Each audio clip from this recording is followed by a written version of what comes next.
There are some authors that you read because everybody tells you that you should. And then there are authors whose books become part of your actual reading life. You remember where you were when you discovered them. You remember the characters. You remember how the story made you feel. And sometimes years later, you realize those writers shaped the kind of reader that you became. So when I started thinking about 10 black authors that everyone should read, I knew I didn't want to make a list based on awards, bestseller lists, or who the internet says is most important. I wanted to talk about writers whose work has actually meant something to me. Some of these authors take me all the way back to the 90s. Some showed me that black stories could look completely different from anything else I was reading.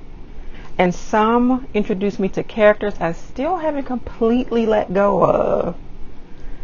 So these may not be the 10 greatest black authors of all time, but they are 10 black authors I think every reader should experience at least once. Slow, turn the page, find your peace in this space, honey and prose. Welcome home. Hey Book Nook crew, welcome back to Honey and Prose, where we talk about stories, softness, and the emotional experience of reading. And before somebody in the comments with, but what about, I know. There are so many black authors who could be on this list. This is not the definitive list. This is my list. These are writers who have either been a part of my life, of my reading life for years, or whose work affected me enough that I immediately wanted more. And I'm not ranking them. Honestly, how would I even begin to do that? So, grab something warm, settle in, and let's talk books. I have to start with Alice Walker because when I think back to reading her work, the word that comes to mind is important. And I don't mean important in that way where somebody hands you a book and says you need to read this because it's good for you.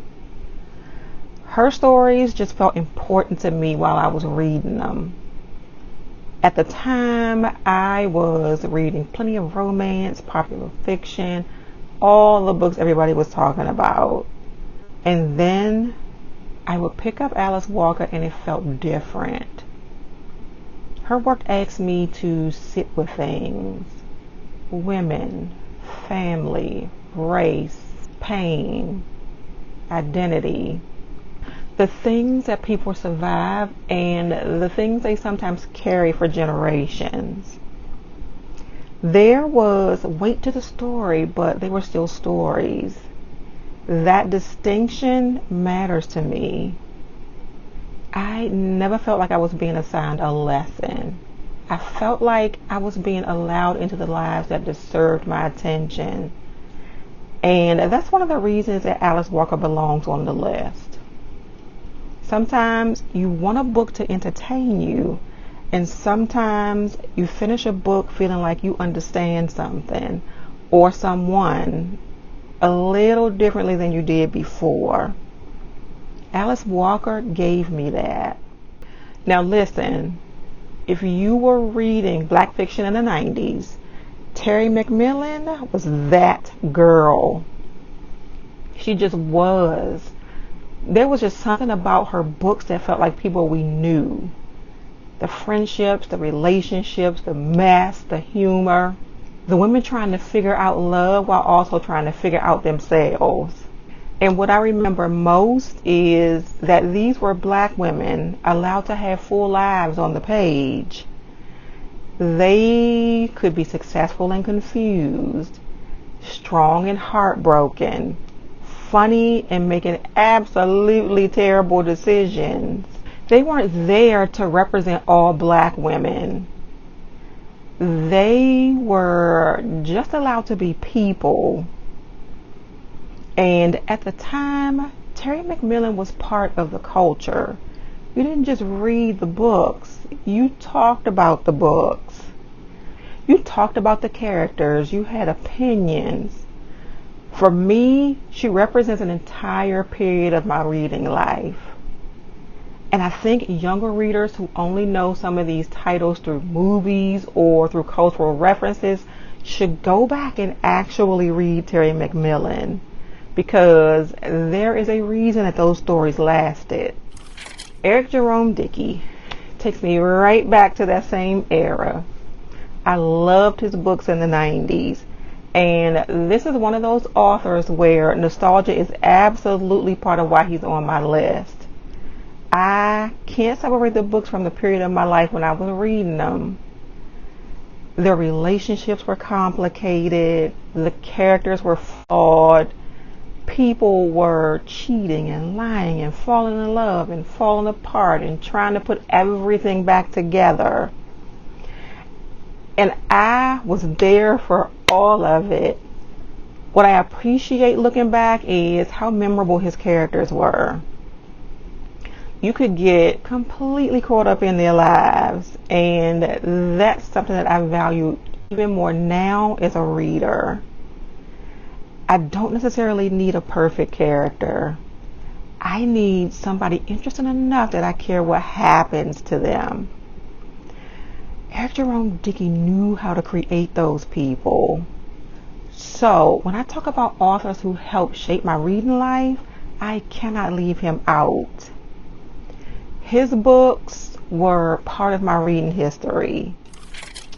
James McBride makes this list because of The Color of Water. That book fascinated me. He writes about growing up as a black child with a white mother who didn't seem particularly interested in identifying herself through whiteness. And I remember being so interested in how that shaped the way he understood himself. Because imagine being a child, looking at your mother and understanding that the world sees the two of you differently, while your mother basically refuses to center that difference in the way that she lives her life. There are questions about race, religion, family, identity, belonging. But what I loved is that it's also a story about trying to understand your mother as a human being, not simply as mom. Who was she before you? What happened to her? What shaped the choices that she made? I think that transition, when you reach an age where you begin to realize that your parents had whole lives before you existed, is fascinating anyway. And The Color of Water does that while also exploring this incredibly complicated racial and cultural identity. That book stayed with me. And when one book makes me think that much, I want to know what else that writer has to say. Octavia Butler was another author who made me realize, oh, black stories can go anywhere. They don't have to live in one genre. They don't have to look one particular way. She was giving us science fiction, speculative fiction, dystopian ideas, power structures, race, gender, survival. And somehow she was writing things decades ago that you can read now and think, ma'am, how did you know? That is one of the fascinating things about Octavia Butler. Sometimes reading her feels less like reading science fiction and more like reading somebody's warning. The world changes. Society destabilizes. People have to reconsider what community means. Or shifts. The environment changes, and suddenly something she wrote years ago feels uncomfortably current. But beyond that, I appreciate what she represented for me as a reader. Again, that world is different from other things that I was reading, different from what I expected. She expanded what I understood Black literature could be. And I think every reader should experience at least one Octavia Butler book simply to see what happens when imagination, social observation, and storytelling collide. Now, we get to Tananarive Due. And if you've been around Honey and Prose lately, you already know I have become a fan. What gets me about her writing is the atmosphere. Tananarive Due does not tell me that I am in a place. She puts me there. When I read the Reformatory, I felt like I was in Gracetown. I could feel the heat, the danger, the fear, the presence of those boys. And Robbie became someone that I wanted to protect. I wasn't simply reading because I wanted to know how the story ended. I was reading because I needed to know if that child made it. And then I read The Good House, and again, she creates a place that feels alive. The house, the history, the community, the secrets. You don't feel like someone is describing a setting to you. You feel like you walked into it. That ability to make a reader physically feel the world of a story is special. And now she has Maisie Wood coming out on September 22nd, and I cannot wait to read it. That's how I know an author has me. You don't even have to sell me the next book. You just tell me Tananarive Due wrote it, and I'm already interested. Jesmyn Ward earned her place on this list with Let Us Descend. And this was a difficult reading experience for me in a different way. The novel follows Annis, a young enslaved woman who was sold and then forced to endure a brutal journey south. And reading that brought up all of those feelings I have whenever I really allow myself to think about that period in history. Not just intellectually, emotionally. The idea of human beings being sold, families separated, people having absolutely no control over where they're taken, what happens to their bodies, whether they would see the people they loved again. That history is difficult to sit with. And Jesmyn Ward made me sit with it. She made it feel close. That's what stayed with me. There is a difference between knowing something happened and being pulled into a story that makes you imagine what it might have felt like to live through it. Let Us Descend did that for me. And because of that book, I already own Salvage the Bones. It is sitting right here on my TBR. Because once an author makes me feel something that strongly, I want to experience more of their work. Percival Everett is probably the newest discovery on this list for me. And I'm going to admit something. Because I read James because everybody else was reading James. And that's it. That's it. It was trending. I kept seeing it. Everybody was talking about it. And eventually I thought, okay, fine. Let me see what this fuss is all about. And by the time I finished, I was sold. What I loved was getting a story I thought I knew from another perspective. Most of us know Huckleberry Finn in some form, but in James, suddenly the man who has existed largely as a supporting character in that familiar story is given the center. He has intelligence, fear, anger, humor, family, motivation, a whole internal life. And I rooted for James. I wanted him to make it. I wanted him to have agency over his own story. And there was something refreshing about realizing, wait, we've heard this story before, but we haven't heard it like this. That's one of my favorite things that an author can do. Take something familiar and make me realize that there was another story sitting right there the entire time. So yes, the internet introduced me to Percival Everett, but his writing made me stay. And now I want to know what else I've been missing. Toni Morrison almost feels like she goes without saying. Beloved, Jazz, Sula.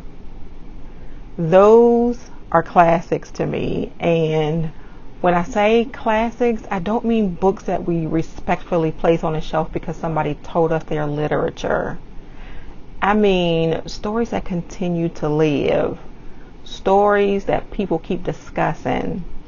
Characters that people keep analyzing. Books you can return to years later and find something you didn't understand the first time. Toni Morrison wrote books about black people with complexity, love, cruelty, beauty, jealousy, trauma, community, memory, all of it. She never seemed interested in making her characters easy, and I appreciate that because people aren't easy. Sula is probably the perfect example. You can read that book and spend the entire time deciding how you feel about this woman. And then years later, you may think about her differently. That is writing with longevity. So for me, Toni Morrison isn't simply an author that I would recommend. She is part of the foundation. If you're exploring black literature and you've never read Toni Morrison, I think you owe yourself that experience. And finally, Tiffany D. Jackson. She represents a completely different part of my reading life because she's one of the authors that I'm actively discovering now. I've read Allegedly, I've read White Smoke, and the clear sign that I trust her, I keep buying her books. I have grown. I have Monday's Not Coming, The Weight of Blood, Blood in the Water. Sitting here waiting for me. And what I like about Tiffany D. Jackson is that she writes stories that make you uncomfortable in a way that keeps you reading. There's tension, there are questions, there are young black characters navigating circumstances where adults, institutions, communities, and sometimes even their own memories cannot necessarily be trusted. She gives you something to talk about afterwards. And that's becoming one of the things I value most as a reader. I don't necessarily need every book to wrap itself up neatly and hand me a bow and send me on my way. Sometimes I want to close the book and immediately need to talk to somebody. Tiffany D. Jackson gives me that feeling. And the fact that 2 books were enough to make me collect 4 more tells you everything you need to know. When I look at these 10 writers together, what I love is that they prove there is no single thing called black literature. Alice Walker and Toni Morrison gave me stories that felt important and permanent. Terry McMillan and Eric Jerome Dickey take me back to an entirely different era of my life. Octavia Butler showed me black people could exist anywhere that imagination could take us. James McBride made me think about identity and family. Jesmyn Ward made history feel painfully close. Tananarive Due made me feel like I had physically stepped inside of her stories.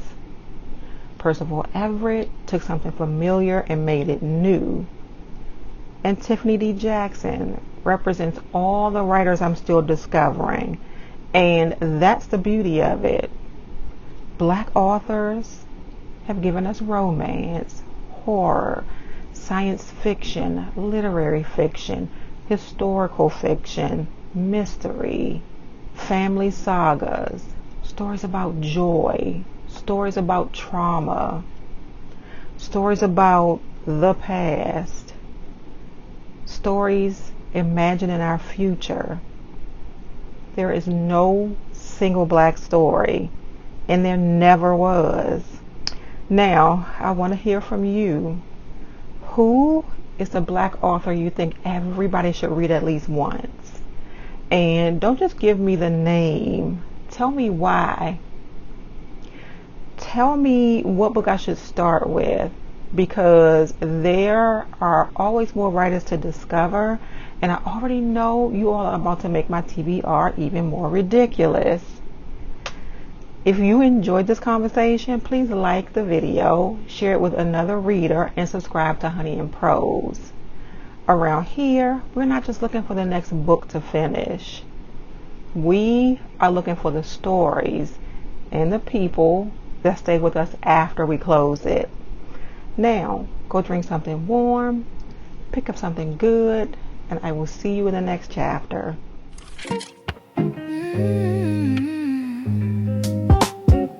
Sweet like honey, let it flow. Every line got a